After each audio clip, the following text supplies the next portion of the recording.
Hey guys, Pastor Ross here. Shh. I'm hiding from God.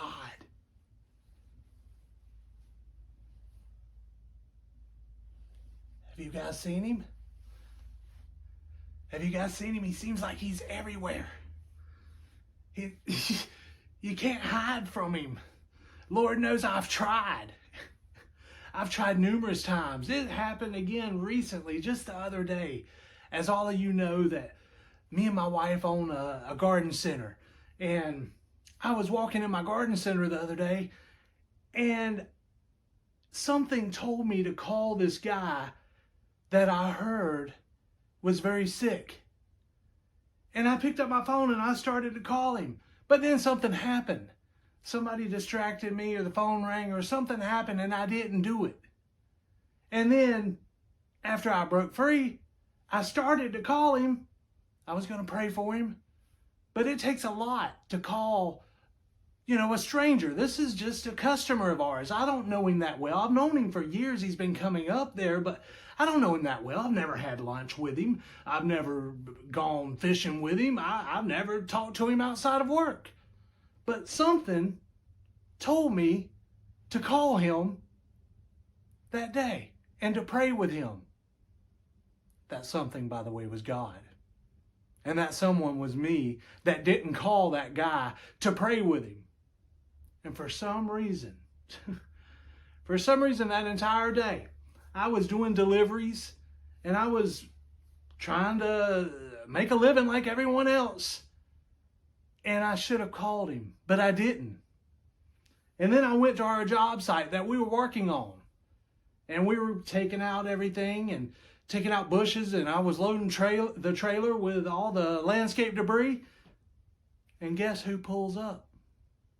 Guess who's right there at my job site? You guessed it.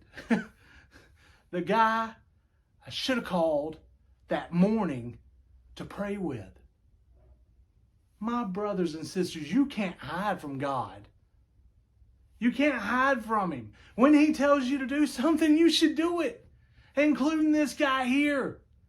When someone pops into your mind for no reason, I'm not talking about you see a chair and that type of chair reminds you of that someone. I'm talking about when someone comes into your mind for no reason, out of the blue, it's God telling you to pray for that person. It's happened numerous times with me. And God knows I have a hard head and sometimes I don't listen. But he showed me. He made it so obvious. Like, hey buddy, you're going to pray for him whether you like it or not. If you don't call him, I'm going to take him to your job site. If I don't take him to your job site, I'm going to take him to your house.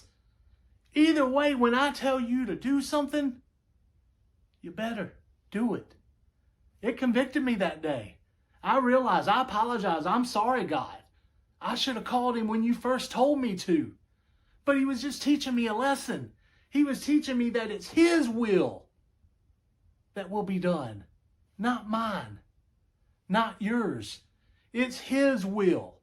No matter what you do in your life, you can run for your entire life. You can hide for your entire life. God will find you. God will have his will. Just look at the book of Jonah. Jonah tried to hide.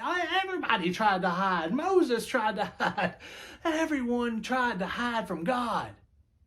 But guess what? Jonah tried to hide. He went the opposite way also that God told him to go. And what happened? A whale swallowed him up and spit him back out in the direction and the place that he was supposed to be anyway. See, we can't wrap our mind around God's will being done. We do have free will, but God is so mighty and powerful, and we can't fathom, even with our free will, he's going to use our free will and still have his will. We can't run from him. We can't hide. Everywhere you look, when you open your eyes, there's God. Everywhere. Everywhere is God. The people you meet on the subway, the person sitting next to you at work, the guy that shows up at your own job when you were supposed to call and pray with him that morning. God's will be done.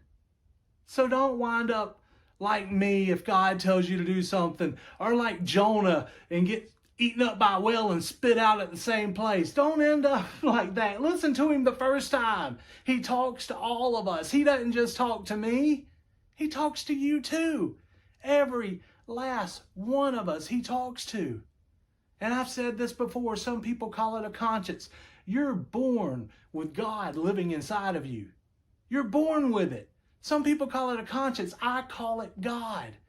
So everywhere you open your eyes and you see your person sitting next to you in the cubicle next to you at work, or the guy you fish with on the weekends, or your wife or your children, they are God too. And they are going to accomplish his will no matter what you do. So the next time you pray, the next time you're praying to God, you're praying to him, try opening your eyes. Open your eyes, because everywhere you look, my brothers and sisters, that's where he is. God love you, and God bless you.